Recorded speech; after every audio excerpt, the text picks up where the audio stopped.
windy weather, or you've been out riding and the wind has whipped up out of nowhere. How do you cope with this? Well, in this video we are going to tell you just that. God, it's got windy!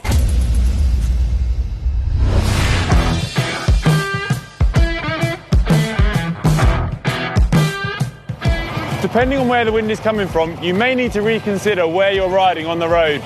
There's no use riding right in the right-hand gutter if the wind is blowing strongly on your left.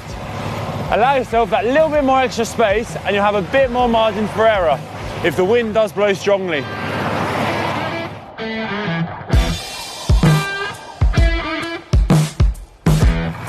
Another really important point to consider when riding in strong winds is how you're positioned on the bike. So if you're riding into a headwind, you want to be a bit more compact. This way you'll save energy. Elbows in, head down, and maybe sit on the hoods. Then when it comes to tailwinds, you can afford to be a bit more relaxed.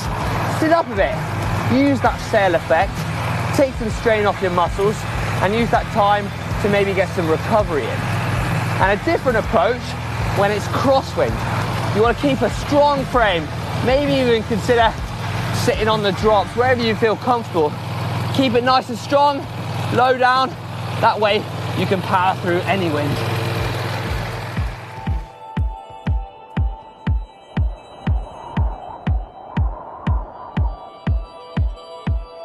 On windy days, you need to be prepared for swirling wind from traffic and buildings, as it can really take you by surprise. You need to have a strong, sturdy grip on your bike. Hold a strong position on the bike, either on the hoods or on the drops. Be prepared to react quickly. Keep your body weight centre on the bike. Especially look out for any gaps in the hedges, fences, hedgerows, buildings, anywhere the wind can whip through and take your bars. You want to be prepared to react quickly, so look ahead and see where the wind is coming from. If you see dust kicking up on the road when you're riding along, you know there's a strong wind coming and you need to be prepared. A handy tip is to look out for any landmarks on the road, such as a flag. You can really see the direction the wind is coming from, and then you can make your decision about where to ride in the group. Now, unfortunately, I'm about to head off into a headwind.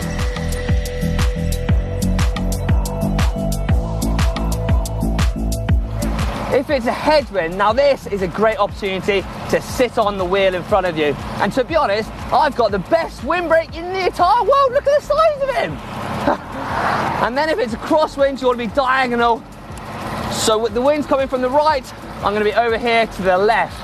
And this will save energy and give you as much shelter as possible. And then when it comes to a tailwind, well, this is the opportunity to get on the front, because you'll be putting out the same amount of effort. Oh, sorry, mate. Sorry, I'll see you at the cafe. Oof, well, now that Hank's ridden off and left me behind, I guess I can explain how the pros use the wind to their advantage in the peloton. You may have heard of an echelon before, but let's take a closer look at how they work. Based on how strong the wind is and which direction it's coming from, the riders will string out across the road for shelter. But unlike riding in a pair, an echelon will revolve constantly, so that each rider has a turn on the front and a decent amount of time sheltered in the bunch. You see this in races a lot in exposed environments, with multiple echelons forming throughout the peloton. Of course, the road is only so wide, so if you're unlucky, you'll be caught in the gutter and spat out the back, where there's no shelter.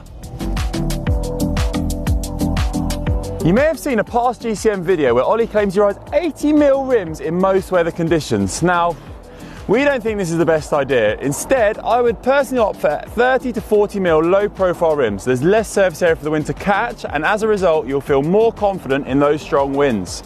Equally, wear less items of baggy clothing. When the wind's blowing strongly, and especially when you're riding into a headwind, you'll have tough going with that baggy clothing. Embrace the tight clothing. It will be far easier when riding into a headwind, and you'll have less of that flappy noise that's so annoying. Now, come on, let's go and embrace this headwind. Got my lovely tight clothing on, I'm going to fly off into the distance. Some people like to go out and look for exposed open roads when it's windy. I personally, however, like to stick inland on the safer, less exposed routes and leave the flat coastal roads for days like today when it's less windy and sunny. Would a route with a fewer, less exposed stretches be a better idea? It might take you on some new routes you hadn't been on before and make it more enjoyable. Have you ever been blown off your bike? Why don't you leave your windiest stories down below? Yeah, hopefully you won't end up like poor Connor over there. And don't forget, if you want another video, then to click on screen now. And make sure you hit that bell icon, because then you'll get a notification every time we upload a video. Don't forget to give it a big thumbs up.